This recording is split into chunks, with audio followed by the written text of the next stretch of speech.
এক হিসেবে বলা যায় মানুষ যতটা সুন্দর তার চেয়ে সুন্দর তার এই ফুল। এখন এই ফুলের সাথে তুলনা করতেই আমি বলতে চাচ্ছি রিপনের কথা, যিনি রিপন খুব দক্ষতার সহিত এখানে এই ফুলের চাষ করেছেন, সাথে সাথে বিভিন্ন ধরনের ফল সবজি চাষ করেছেন। তাই চলুন তার মুখ দিয়ে শুনে আসি আজকের এই সফলতার কাহিনী। আসসালামু আলাইকুম বন্ধুরা। আমার শহীদ ভাই আজকে আবার এখন বলতে পারি আমার একটা ফুল বাগান, আমার সূর্যমুখী গাছ।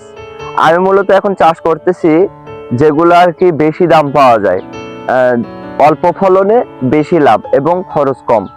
এখানে আমার বিষ অথবা রাসায়নিক সার এগুলো তো আমি ব্যবহার করি না, পাশাপাশি আমার জৈব সারও খুব কম লাগে, কারণ আমার মাটিটা উর্বর বেশি।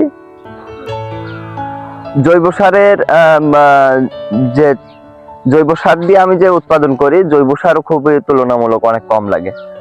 পাশাপাশি আমার যে নিম পাতার যে রসটা আছে, আমরা বলি ফেরোমন ফাঁদ, সেটাও ব্যবহার করার পাশাপাশি আমরা জানি যে এখানে যে পোকাগুলো হচ্ছে, আমি এখন বর্তমানে পাতাগুলো ছেড়ে দিচ্ছি, এই যে পাতা ফুটো করে ফেলাইছে, তো এইগুলো দমন করার পক্ষে নিম পাতার রসটা এবং ফেরোমন ফাঁদ এটা খুবই একটা কার্যকর।